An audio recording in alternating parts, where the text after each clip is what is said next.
Oi, galera, sejam bem-vindos ao canal. Me desculpa já pela iluminação, que é o que temos pra hoje, né? Bom, me chamo Vitória, se eu não me apresentei aqui em algum vídeo deste canal. Vou estar gravando mais pra vocês e hoje eu vim ler pra vocês um livro que se chama Meu Amigo Espírito Santo, de A.B. Uber. Aí eu vou ler pra vocês um pouquinho e espero que gostem e que vocês reflitam, toquem o coração de vocês. É sobre isso. Capítulo 1. O início de um relacionamento precioso.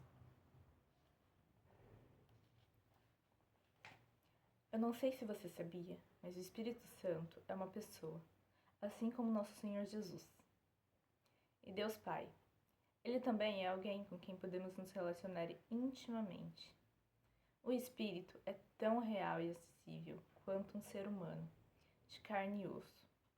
E apesar de muitos acreditarem que ele é uma energia ou força sobrenatural, que se manifesta durante cultos ou reuniões cheias da presença de Deus, por causa do senso comum ou da simples falta de entendimento, a própria Bíblia afirma que o Espírito Santo é um indivíduo com características pessoais, incluindo vontade, pensamentos e emoções. Prova disso é que em inúmeros textos do Novo Testamento, o vemos relacionar-se intimamente com diversas pessoas que decidiram crer em Jesus e no seu Evangelho. Nos capítulos 13 e 16 do livro de Atos, por exemplo, conseguimos identificar que ele está compartilhando sua vontade, comunicando-se exatamente com uma pessoa real. E servindo eles ao Senhor e jejuando, disse o Espírito Santo: Separai-me agora, Bernabé e Saulo, para a obra a que os tenho chamado. Atos 13, 2. E percorrendo a região frígido ao Galata, tendo sido impedidos pelo Espírito Santo de pregar a palavra na Ásia, defrontando Misia, tentavam ir para Bitinia, mas o Espírito de Jesus não o permitiu. Atos 16, 6, 7.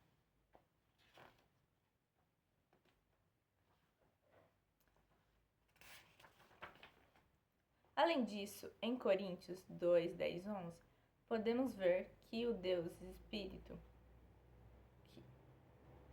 Espírito não só possui uma mente cheia de pensamentos criativos e uma soberana capacidade intelectual, como também ele é a única pessoa capaz de nos ajudar a discernir e compreender o coração de Deus e tudo que se refere ao seu reino celestial. Deus o revelou a nós por meio do Espírito. O Espírito sonda todas as coisas, até mesmo as coisas mais profundas de Deus, pois quem dentre os homens conhece as coisas do homem, a não ser o espírito do homem que nele está? Da mesma forma, ninguém conhece as coisas de Deus, a não ser o Espírito de Deus. Depois de ensinar aos coríntios a respeito da terceira pessoa da Trindade, o apóstolo Paulo novamente se refere ao Espírito Santo como um indivíduo em suas cartas aos Galatas e aos Efésios, listando algumas das emoções que podem ser sentidas por ele e afloradas em nós. Por isso, ainda nos adverte sobre o cuidado, para não entristecê-lo com atitudes que quebram nossa comunhão com Deus e com o propósito. Mas o fruto do Espírito é amor e alegria, paz, longanimidade, benignidade, bondade, fidelidade, mansidão, domínio próprio. Contra essas coisas não há lei. Galatas 5, 22 e 23. E não entristeceis o Espírito de Deus, no qual fostes selados para o dia da redenção. Longe de vós toda amargura e cólera e ira e gritaria e blasfêmias, e bem assim toda malícia. Antes sede uns para com os outros benignos, compassivos, perdoando-vos uns aos outros, como também Deus em Cristo vos perdoou. Efésios Efésios 4, do 30 ao 32. Diante desse entendimento, podemos afirmar com muita alegria e segurança que o Espírito Santo é alguém que ama pessoas e deseja imensamente ter comunhão conosco. A esse respeito, a própria Bíblia diz que o anseio do Espírito por nós é tão forte que é capaz de provocar ciúme santo em Deus. Supondo-os que em vão afirma a Escritura, e com ciúme que por nós anseia o Espírito, que ele fez habitar em nós. Tiago 4:5. Nesse contexto, a palavra anseia quer dizer desejar intensamente, ter constantemente intimidade conosco. Ele quer conversar e ser nosso melhor amigo, e é justamente por isso que possui esse zelo tão especial por nós. Porém, é muito importante ressaltar que o Espírito Santo não sente ciúme porque é inseguro. Pelo contrário, é a pessoa mais segura do universo. Ele é Deus e, consequentemente, é convicto de amor incondicional que sente por cada um de nós. Assim, seu ciúme é algo santo, uma vez que vem de um lugar de cuidado. O Espírito ama e valoriza tanto quem somos e o propósito para o qual fomos criados, que faz inimizade com tudo e todos que possam representar uma ameaça à nossa identidade. Nosso chamado é nosso relacionamento com Deus. Ele é tão apaixonado por nós quanto Jesus, e por isso o Senhor o enviou para permanecer conosco em todo o tempo. Ele derramou o Espírito Santo para ser o melhor amigo, nosso consolador e mestre. Isso vos tenho dito, estando ainda convosco, mas o Consolador, o Espírito Santo, a quem o Pai enviará em meu nome, este vos ensinará todas as coisas e vos fará lembrar de tudo que vos tenho dito. João 14, do 25 ao 26.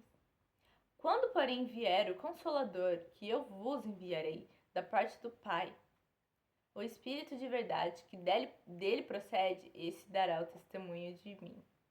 João 15, 26. A partir dos trechos bíblicos como esses, entendemos que se você aceitou Jesus como seu Senhor e Salvador, então o Espírito Santo já fez morada dentro de você. Isso é impressionante e assustador. O mesmo Espírito que criou o universo e ressuscitou Jesus Cristo dos mortos faz nos nossos corações o seu trono. Ele está em cada um de nós, despertando a vontade de sermos mais parecidos com Jesus e de conhecermos a sua boa, perfeita e agradável vontade. Dessa forma, é o Espírito quem, vez após vez, nos liberta do pecado, por meio do arrependimento, para vivermos da maneira que glorifique a Cristo. Fato é que o Espírito Santo está sempre convosco. Mas será que estamos com Ele?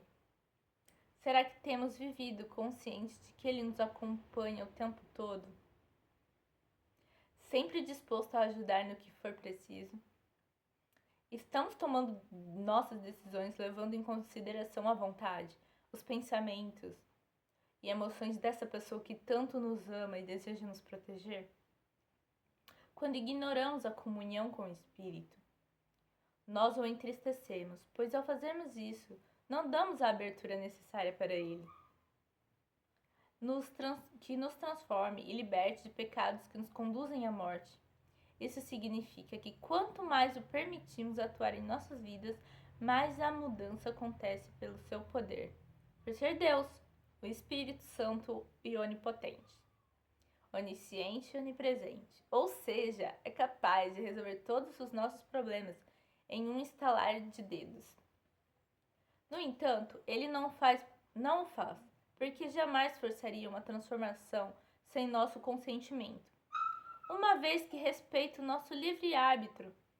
Logo, se conseguimos acessar o poder e a sabedoria do Espírito Santo, precisamos passar tempo com a sua pessoa para conhecer a sua vontade, como verdadeiros amigos. E como fazemos isso? dedicando tempo ao estudo da palavra e ao momento de adoração e oração na sua presença. Quanto mais investirmos em momentos de qualidade com Ele, maior será a nossa sensibilidade. Para discernir sua voz, nos tornaremos familiarizados com sua maneira de pensar, sentir e agir. O Espírito deseja que sejamos íntimos dele, ao ponto de conseguirmos compreender o seu querer apenas com sinais, como casais que, depois de passarem anos juntos se conhecendo, são capazes de saber o que está passando na cabeça dos seus cônjuges com algumas trocas de olhares e gestos. A Bíblia reforça a importância da busca por esse tipo de conhecimento. Em Oséias 4:6, a palavra afirma que o povo de Deus perece quando há falta de visão e compreensão acerca da sua vontade. E por meio do Espírito que compreendemos e recebemos a revelação dos planos divinos para nós. Em outras palavras, negligenciar a pessoa do Espírito Santo pode nos custar a vida, porque sem ele não compreendemos qual a verdadeira vontade de Deus. E por consequência, perecemos. Isto só deixa mais clara a urgência que existe em buscarmos a comunhão com o Espírito constante. Em razão disso, é necessário que nossa busca aconteça no momento que acordamos, até a hora em que vamos deitar para dormir. Todas as manhãs devemos começar o dia com um grato e sincero "Bom dia, Espírito Santo, venha viver este dia comigo".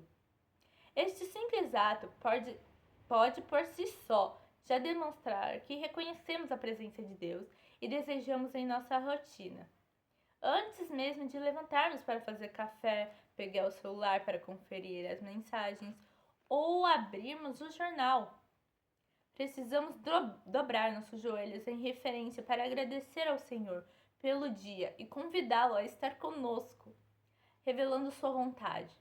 Faça isso e com o tempo você verá o Espírito te revelando conhecimento e estratégias práticas não só durante a leitura da Bíblia e nos momentos de adoração, como também para todas as suas atividades, trabalho, estudo, vida social, etc.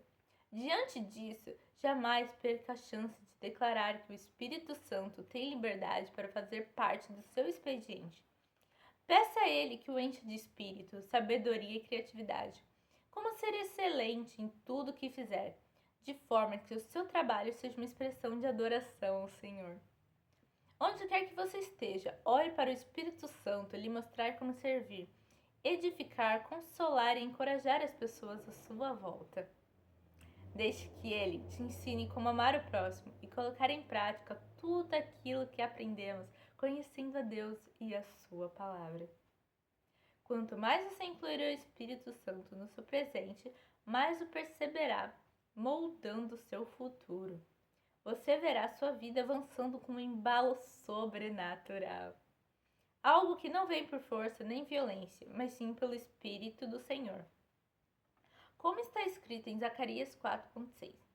Quando esse momento chegar, você perceberá que foi a comunhão com a pessoa do Espírito Santo que garantiu que nada em sua vida perecesse, mas que tudo prosperasse de forma abundante.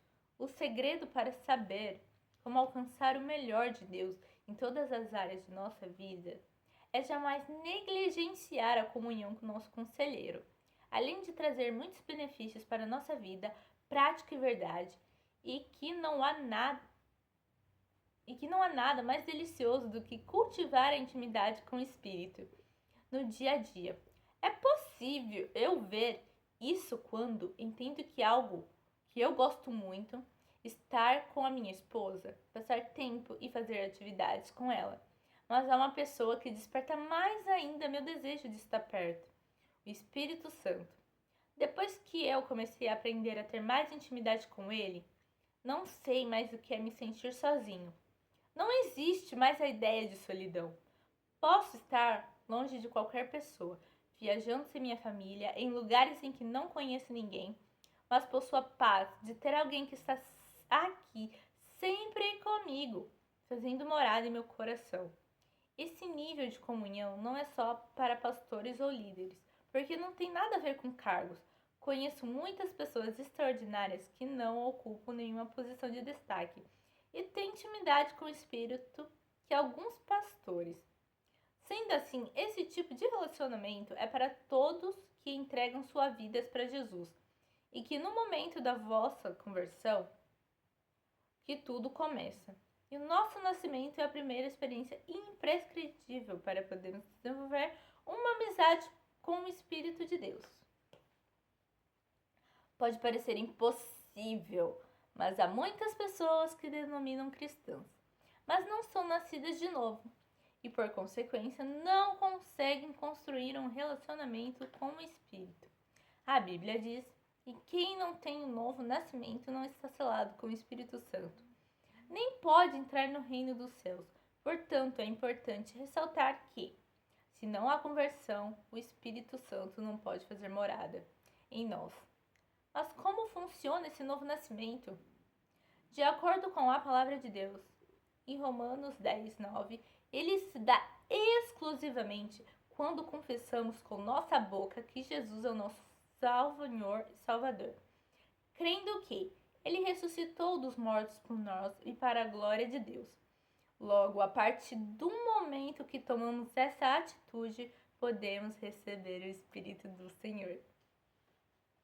Depois que ouvistes a palavra da verdade, o evangelho da vossa salvação, tendo nele também crido, fostes selados com o Santo Espírito da promessa, o qual é o penhor da nossa herança, até o resgate da sua propriedade em louvor da sua glória.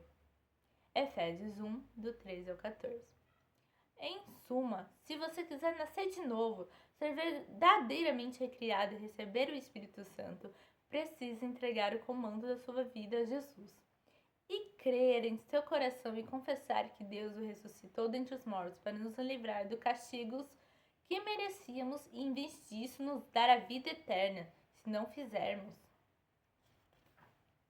essa confissão, jamais poderemos nos relacionar com o Espírito.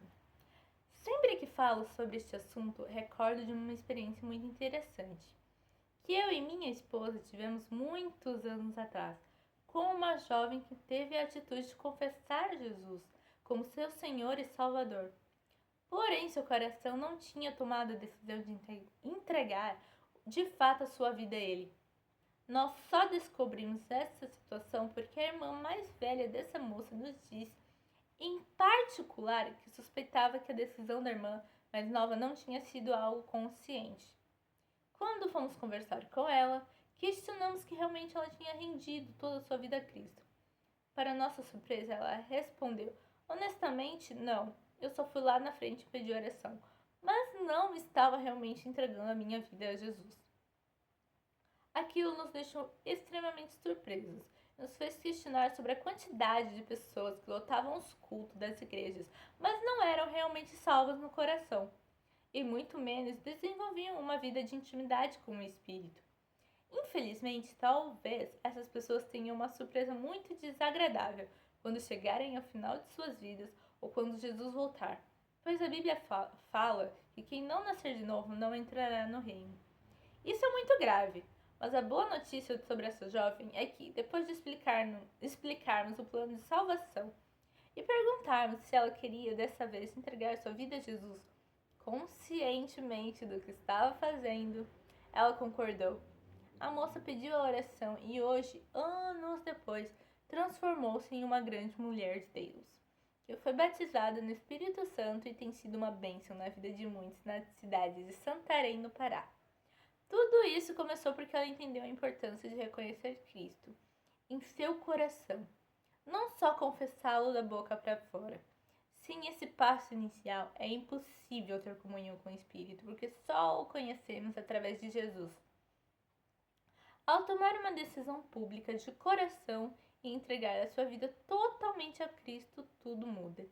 E você se torna apto para viver a segunda experiência imprescindível, para se tornar íntimo da terceira pessoa da Trindade, o batismo do Espírito Santo.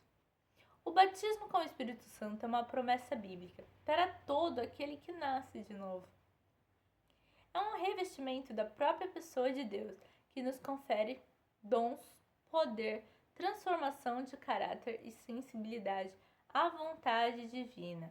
Essa experiência nos possibilita testemunhar sobre Cristo e realizar a obra de Deus na sabedoria e no poder do Espírito.